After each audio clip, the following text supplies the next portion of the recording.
말하자 하니라. 아멘.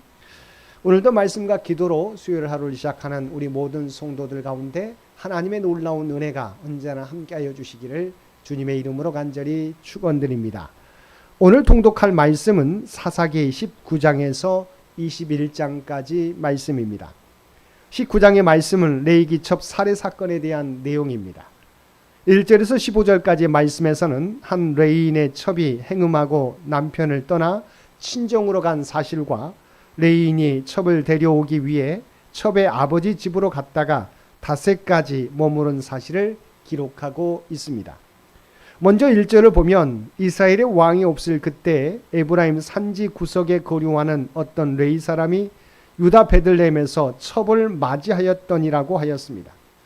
이는 당시 이스라엘 사회의 도덕적 상태를 짐작해 줍니다. 레위 지파는 성막에서 제사 업무를 담당하고 백성들에게 율법을 가르치는 등의 종교적 업무를 담당하도록 하기 위해 하나님에 의해서 그렇게 구별된 지파로서 레위인들은 다른 이스라엘 백성들보다도 더욱 자신을 성결하게 지켜야 했으며 도덕적으로도 백성들의 모범이 되어야 했습니다. 그러나 본문의 레위인은 첩을 취함으로써 오히려 자신을 더럽히고 백성들에게 악한 모범을 보이고 있는 것입니다. 2절은 한 레위 사람의 첩이 된 여인이 저지른 부도덕한 행위에 관해 언급하고 있습니다. 그 정확한 이유가 무엇인지는 알 수는 없지만 그녀는 자기 남편이 아닌 다른 남자와 간음하였고 그녀는 남편을 떠나 친정으로 가버리고 말았습니다.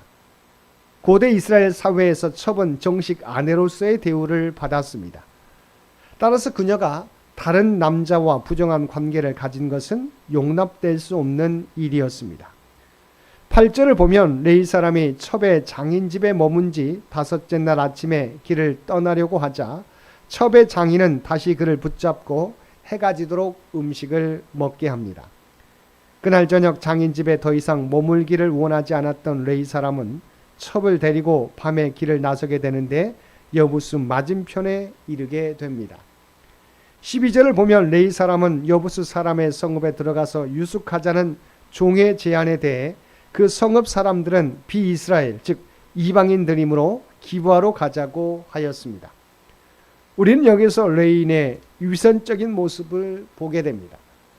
그가 여부스를 피하고 굳이 기부하러 가려고 한 것은 사람의 눈을 의식한 까닭이었습니다. 한마디로 그는 속보다 겉을 중시하고 내용보다 형식에 치우치는 사람이었던 것입니다. 15절은 레위인과 그 일행이 기브아에서 유숙하고자 들어가 그 성읍거리에 앉았으나 아무도 그들을 영접한 사람이 없었음을 언급하고 있습니다. 고대 군동에서 특히 이스라엘 자손들에게 있어서 나그네를 대접하는 일은 의무이자 중요한 미덕 가운데 하나였습니다. 그런데 기브아 사람들은 자기들의 성읍에 유숙하고자 찾아온 이들을 거들떠 보지도 않았던 것입니다. 이것은 그들의 신앙이 타락했음을 암시해 줍니다.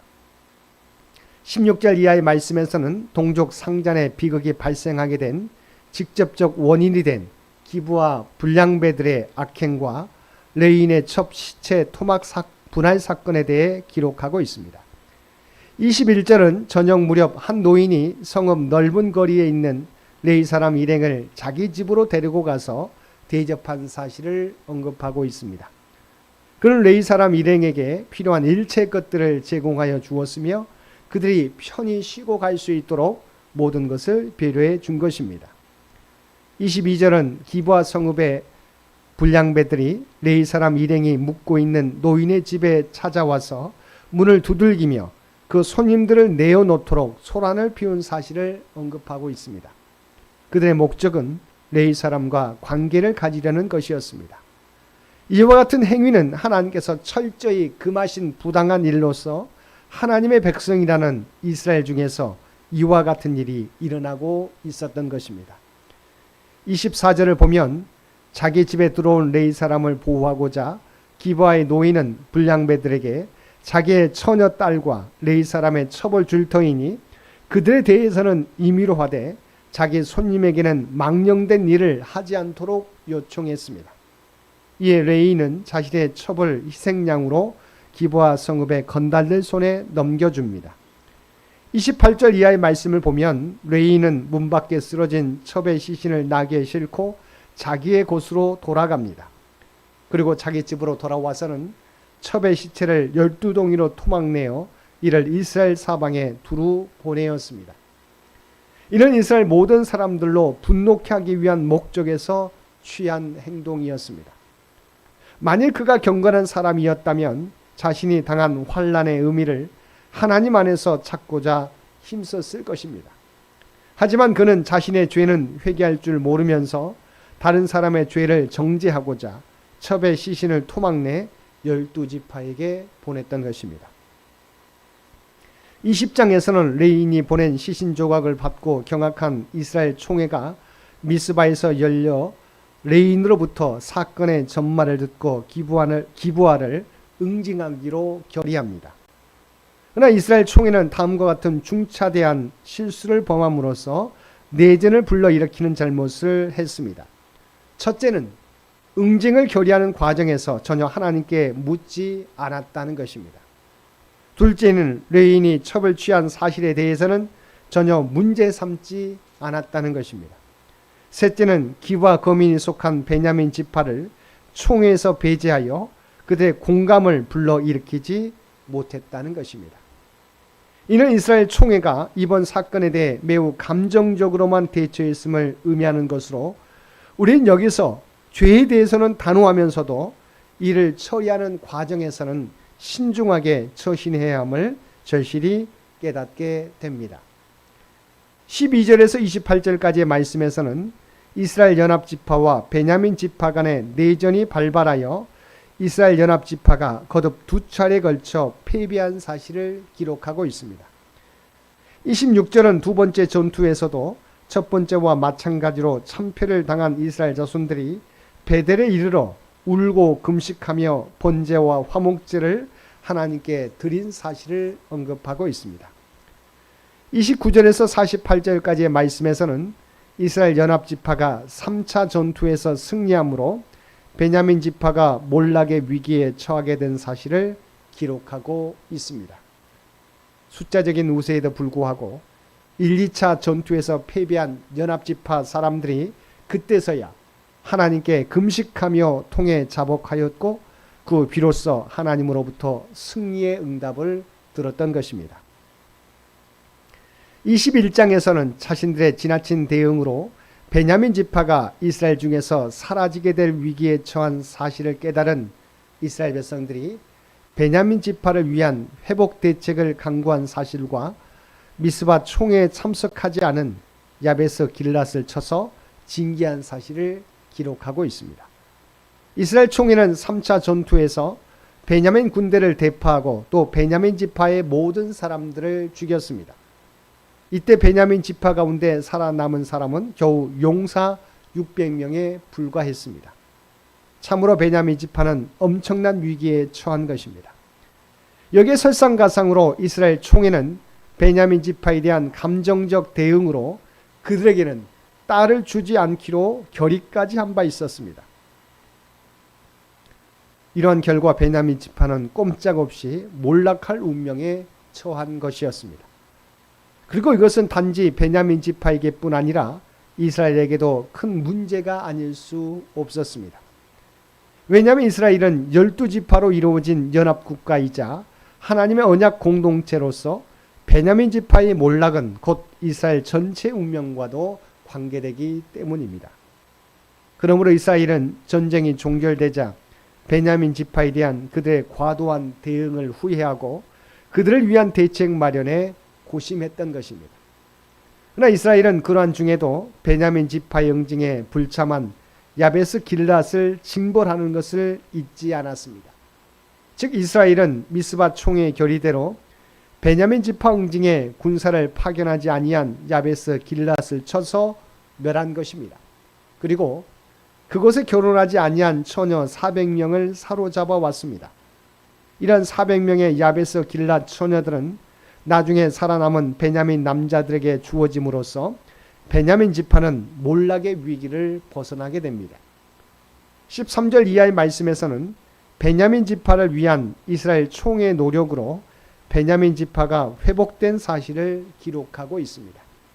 즉 이스라엘 총회는 베냐민 지파에게 평화를 선포한 뒤 그들에게 야베스 길랏에서 잡아온 처녀 400명을 주어 아내로 삼게 하고 또 아내를 얻지 못한 200명에게는 여호와의 절기에 춤추러 나오는 실로의 처녀들을 납치하여 아내로 삼게 함으로써 베냐민 지파로 하여금 멸절되지 않고 그 혈통을 보존하게 한 것입니다. 이로써 이스라엘 자손과 베냐민 지파 간에 발생한 동족 상잔의 비극은 일단락되었습니다. 그러나 우리는 여기서 한 가지, 하나님의 법이 깨트려진 곳에는 그것이 원래대로 회복되기까지 부조화와 불합리함이 계속된다는 사실을 기억해야 할 것입니다. 즉 한 레위인의 개인적 범죄는 기브와 거민의 추악한 범죄를 낳았고 그것은 계속해서 이스라엘의 내전과 길랏 야베스 거민의 살상 그리고 베냐민 지파의 보존을 위한 납치극을 낳게 되었던 것입니다. 사랑하는 성도 여러분, 우리는 어떤 문제를 만날지라도 그 문제 해결에 있어서 먼저 하나님께 물어야 할 것입니다. 다른 사람의 허물을 들추어내기 전에 먼저 나의 잘못을 하나님께 아뢰고 하나님의 뜻을 물을 때 온전한 문제 해결과 회복의 역사가 시작되는 것입니다. 오늘도 우리 앞에 놓여있는 문제 앞에서 나를 돌아보고 하나님께 먼저 물음으로 하나님의 인도하심을 경험하며 살아가는 저와 여러분 모두가 되시기를 주님의 이름으로 간절히 축원드립니다. 함께 기도드리겠습니다.